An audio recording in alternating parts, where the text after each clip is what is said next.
Alright, y'all, it's your boy back again with another video. Blackout series is officially back because we doing basketball takes and stuff. And we got the post-game analysis, which I know y'all been missing. You know what I'm saying? So let's get into it. First of all, let me just say this. If you didn't watch the game, the stats do not tell the story. Okay? I'm not going to get into the majority of the stats because they're irrelevant, but there are a couple of key issues and key points I do want to talk about. Let me say this. If you go look at the box score, the highest field goal percentage on Cleveland was 42.9%. 43%. Two of their players shot 43% in the starting lineup. That was the highest. That was the highest. That's insane. That is like that. That is insane. Let's start there. 43%. The team itself shot 35% and 30% from threes. They were dog water shooting the ball. Meanwhile, I'm not going to get into the starters' field goal percentages, but we shot 46% and 43%, I believe, from three. 46% from the field, 43% from three. I mean, come on.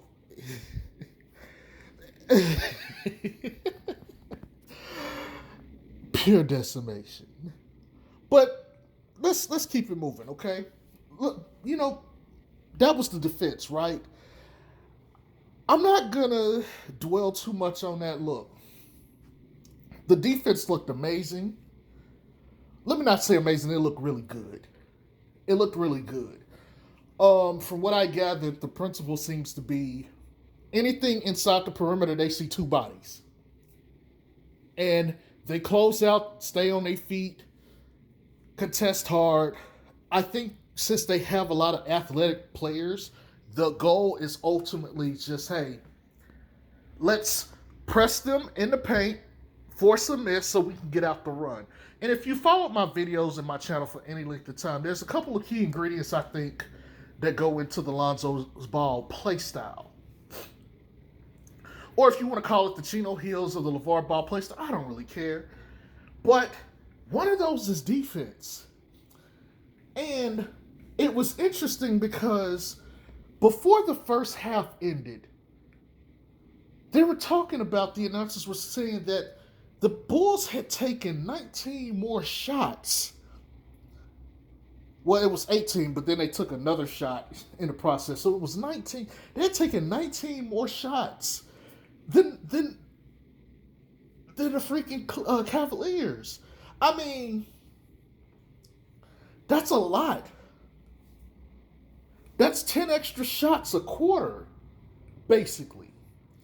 And you're hitting on a higher percentage of those shots compared to the other team. I mean, that's ludicrous. That's ridiculous. You're getting that many more possessions? That's insane. But their defense was very good. Cleveland was kind of they were in fits. I can tell you this, man. I watched that game. By 5 minutes into the game, Cleveland was panting. They were tired. Their starters had been worn down. And this is the thing I've been going back and forth with people about. This style of play, this pace, you can't keep up with this. If your body is not conditioned, you cannot keep up with this. Now, Cleveland got a taste of this. Now, let me also be fair. Okay, let me also be fair. I didn't expect much from Cleveland because they got small guards. Garland and Sexton are like 6'1" and 6 foot even, right? You got a 6'6" backcourt. You got Caruso 6'5". Where are you going to shoot? Where's your shot? Like, even if you could get a little bit of separation, we're longer, no homo. We're taller, we're bigger, we're stronger, and we're faster. Where's your shots going to come from? What easy shots is there for you to get? There is none. Okay? Defensively, this team was very good. Now, in the beginning, it was a little jumbled up. You know, it was like, I think, jitters, nerves, and okay, all right, we ain't played with each other. By the second quarter, it was on. It was on. And I think they found something, man. Even without Pat Will, Kobe, and a couple others, they found something. They put Caruso in the starting lineup as the power forward, or really as the point guard, and they kind of slid Zoe over to like the 3 or the 4. I mean, that was not a shot that Cleveland could get. Stacey King, I believe it was, who was the Chicago Bulls announcer, shout out to him, even stated for like over 5 minutes, they hadn't made a shot, Cleveland. Insane. Again, they took 20 more shots, basically, by the time the half was over. Okay? That's a lot of shots to go around. And look, man, defense leads to pace, leads to the fast break. Okay, they had double-digit turnovers from Cleveland by halftime. If I'm not mistaken, Cleveland had 20 turnovers by the end of the game. And by the time we got to, the third quarter and they pulled the starters, we had only had 4 from the starters alone for the entire game. Now, we got 5 more from the rest of the team, so there's that, 20-9. That's the total turnovers. We got 26 points off of turnovers. They got 9 points off of 9 turnovers. I mean, passes were getting deflected. Hands was on balls like a brothel, no homo. Really, you ain't got to say no homo to that. But it was, I got to admit, man, they was out there. They was moving. That athletic ability surprised me. But like I said, again, I'm not going to trip. This is Cleveland. What I will take that their defense worked, okay? And Billy Donovan said something at the beginning of the game. He was like, look, there's no data on us. There is no scouting report. They're just going to have to deal with us, and it's going to be an excellent opportunity to see how that works. And clearly, you couldn't deal with it. They really didn't get into a half-court set the entire, first quarter or so. Really, the first half. They didn't start doing half-court until they pulled out DeRozan and Zach LaVine, and it was like the Caruso show. Actually, when they took out Zach and Vooch and Zoe, it was kind of like, okay, DeMar DeRozan, pick and roll, go hunt your shots. That was it. That was when they really started going heavy into the pick and roll. We won the rebound war 51-56, I believe is the final tally. Again, us winning rebounds is going to take away possessions that they don't get to get, which gives us more cracks at the basket. Look at the discrepancy in the field goal percentage that I gave you guys initially. 35-46. We're taking rebounds away. We're getting to get higher efficient shots for the game. Rebounds are important. 3-point percentage. We were like 43. They had 30. Look at that. More efficient shots. That's going to be a necessity. All these things that I told you guys about, you got to see it play out. Now, will it be this way every single time? No. This is Cleveland. And I'm not trying to underrate them, but this is Cleveland. Okay? But you can kind of see what it was from the defensive end, okay? I'm going to put that to the side. Let's talk about the offense. Offense was I put it like this, man. The offense, I think, was moving too fast at one point, and it was nice to see Lonzo slow it down a little bit. But once they got warmed up and got past the jitters, I think, and you got to see them actually start moving and making plays, and it was like it was a thing to watch. Now, it was some points where it was like, okay, here, you get the ball. Okay, you get the ball. You get the ball. It was like rock, paper, scissors, where they just passing the ball. Everybody got an open shot, and then it's like, well, the defense got a chance to set. Well, we don't have the open shot anymore, so now we got, I guess, do something about this. And I think that's one of the things they're going to have to work out. I didn't think that this team would be that damn unselfish to start off with. That was frightening.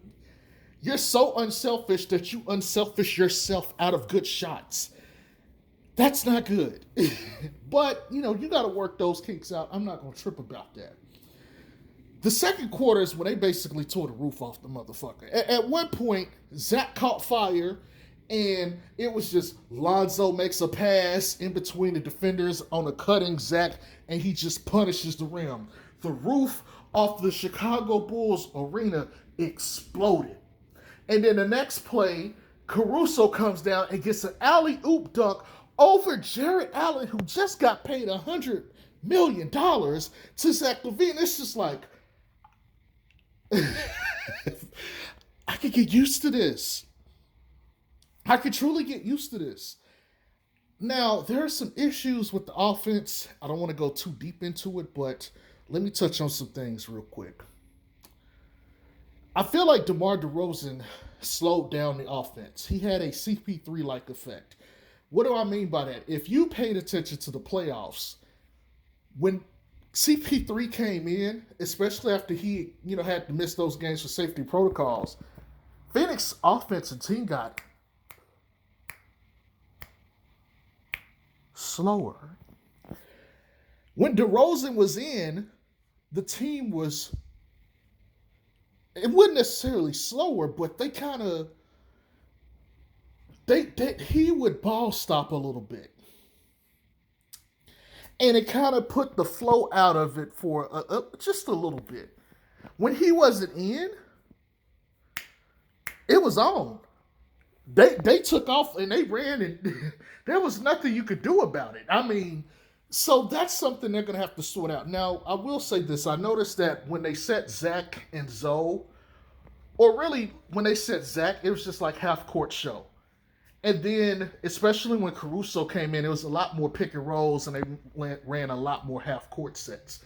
But they really didn't get into half-court with the starters. It was just kind of like, they were gone. It wasn't much play. It was like, you saw some stagger screens here and there, some pin downs here, and a couple other things, but it wasn't anything major just ran. It was just like, okay, find the open man, cut, actions that just kept flowing, and I liked that. Zach LaVine had 25 points. And let me say this, Vooch had a terrible shooting game. We don't expect that to happen much. But as far as the assists go, because Caruso ended up with 10 assists, I got to say this. Lonzo was setting Vooch up a lot. If Vooch had made his shots, Lonzo probably would have had 10 assists. Now, let's talk about Lonzo. Lonzo finished the game like, his stat line was like 8, 5, 5, 3, 3, 2, 1 or something like that. It was fucking ridiculous, okay? Like, you literally could not watch the game and didn't see Lonzo's effect. He was deflecting passes, he was blocking shots, he was clamping. He literally only got scored on one time, and it was by Mobley. That was it. Other than that, he did a pretty decent job, I thought. Offensively, he didn't take too many shots. He just kind of let the game come to him. But he did pretty good. I think, like, again, I've called him the toolbox. He played like a toolbox. Whatever the team needed, he gave it to them. Like, okay, these guys got it going. Let me just fill in. What do we need right now? We need me, D'ing up these guys. So he played excellent defense, and quite frankly, I dare say he looked like somewhat of a combination of Ben Simmons and Drew Holiday. And you, like, when you saw it, it was like, this looks like first team all defense kind of player. Now, again, he's got several inches in height on these guys and length, so I'm going to take it with a grain of salt. But what I was seeing, the way he was defending, I mean, he blocked, I think, Laurie Markkinen's shot. I know he definitely shut him down. He D'd him up. You know, a guy that's like 4 or 5 inches bigger than him, but I also know that that was an issue they had with Laurie as Bull fans, so I'm not going to get into that. But Mans was touching the stat sheet. And it was just nice to see him get out and do some things. Now, he missed 2 free throws, but he actually went and attacked the paint to get to the free throw line. Now, I'm not tripping about the missed free throws. That's going to happen. That is going to happen, okay? And I think by that point, because this was later in the game, like in the third quarter, he probably was a little tired. And so I'm not going to trip. I am not going to trip about the missed free throws. I don't think that's going to be a trend. I'm not worried about it. The fact that he even attacked and got 2 shots, bravo. Bravo. He got into the lane. He got into a lane a couple times. He ended up turning the ball over because of it, I believe. But at least one time when he attacked the lane. But other than that, it was nice to see him say, okay, I got the lane. Let me take it. You know, that was one of the things he didn't do too much of last year with the Pelicans. So excellent work by Lonzo there. Would like to see more, 2-pointers and other things. He was like 3 of 8, but good job. He touched the entire stat sheet. But, when Vooch starts making those shots, his stat line is going to look better because he really should have been more like, it's a couple people that missed his shots. He really should have been, including Zach, he should have been more like 8, 13, and then 5. That really should have been more of his stat line. But no biggie. Preseason, getting acclimated, getting used to the team. I thought he played a pretty solid, balanced game. One of the things I was looking for him is actually dictating when they should push and when they should stop. In the third quarter, there was a point when Zach was trying to rush, and he said, no, we're slowing. Zach went, moved up to half court, respected it, and they slowed it down, and they started getting good looks. Excellent. One of those things I wanted to key in on was his ability to control the flow of the offense to get respect from his teammates, and they trust his leadership. That was excellent to see. I loved it. DeMar DeRozan. He took, I believe, 14 shots. He was struggling. He started to come alive a little bit, I felt like, in the second quarter and more of the second half.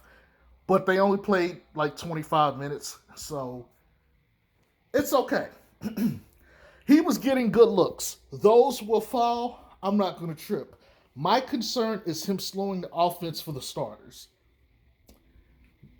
It's only one game, but we're going to need to see more of this. Now, let me also say this, too.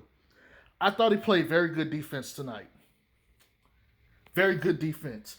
And I don't want that to slip. Like in the beginning of the game, I thought, the Bulls in general played very good defense. But for him to be a negative on that end, you couldn't tell tonight.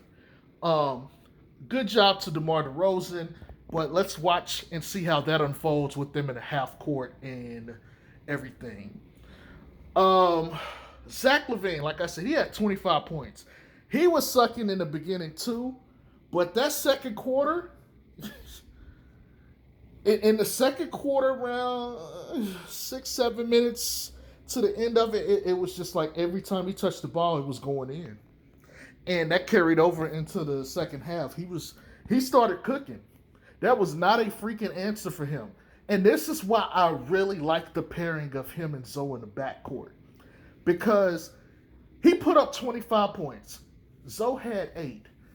But Zach LaVine didn't have the utility parts that Zoe had. And he didn't have the defense that Zoe had now. Zach played some good defense. Let me be clear. He played some good defense tonight. But Zoe was locking. This was a clamp. This like what's the word? You know what?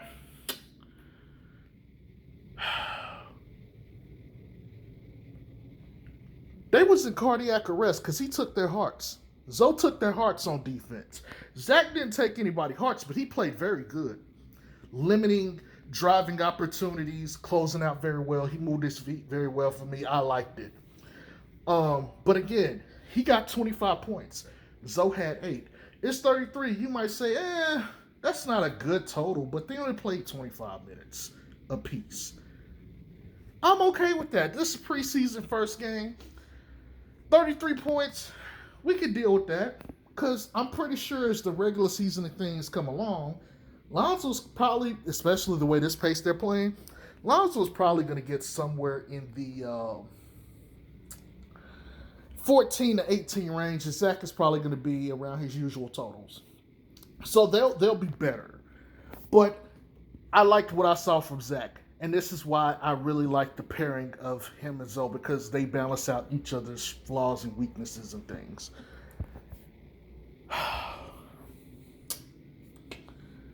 Vooch got some good looks. He just didn't make them.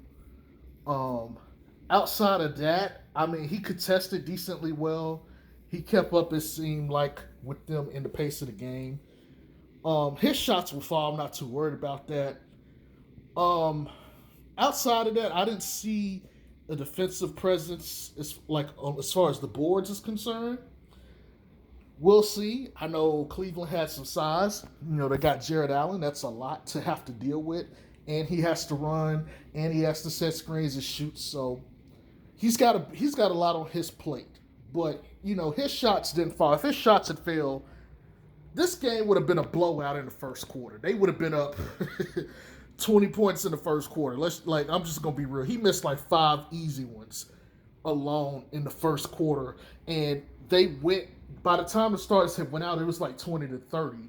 Had he made those, we're looking at 20 to 45 in the first quarter, and this game over.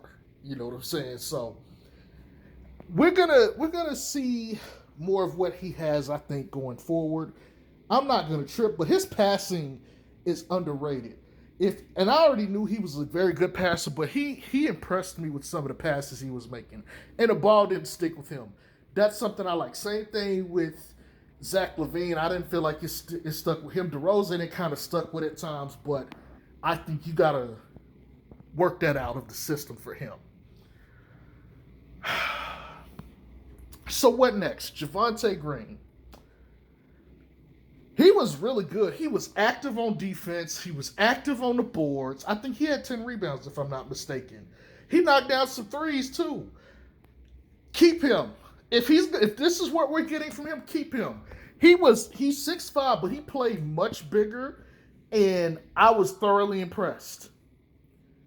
I left that game saying I really liked him. Now, I don't want to play a power forward the entire year, but for what I saw from him, yes, he definitely needs to be on this roster.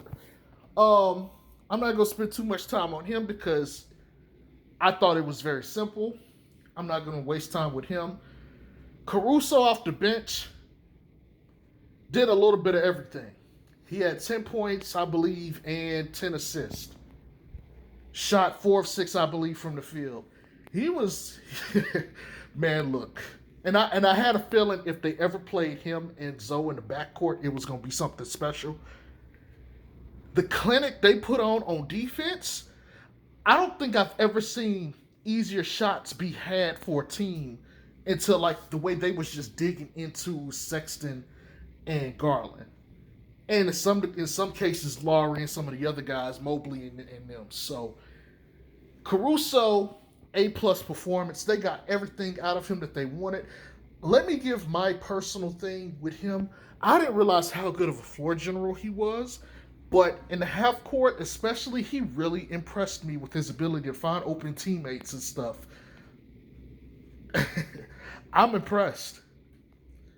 I am thoroughly impressed with Caruso, and I always knew he was good, but I didn't realize how good of a playmaker or a passer he was in the half court. I like that. Now, I'm not gonna talk too much about the rest of the bench. I didn't really. I mean, Troy Brown Jr. kind of did some things here and there, but other than that, the rest of them was like, meh. I don't really see the point in talking about them. But I do want to talk about two people: Kobe White and Patrick Williams. Lord, Lord, Lord. We did all this shit without them two. When them two get back,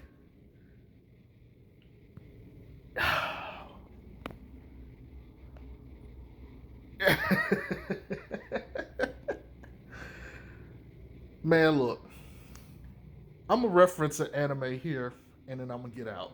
All right, y'all ever seen the anime Bleach? If you're not an anime fan, that's fine. But what I need you to do is to go look for Ichigo, Ichigo, Bankai, first Bankai, and watch him. And when he speed blitzes Byakuya, that is what I felt like I saw on the defensive end from this team. The way I felt like they just speed blitzed them. And we got a couple of highlight plays in there, like the alley oop dunk and the backdoor cuts and stuff. Like, it was. I think in the first quarter they were trying to do too much, and in the second quarter they kind of settled down. I'm only disappointed that we didn't get to see them longer, like at the end of the game, but I understand. But boy, I said 60 wins. They look like 60 wins. It's your boy Jay Strokes. I hope y'all have a good night. I hope y'all enjoyed the game, and I can't wait to read y'all comments. Peace.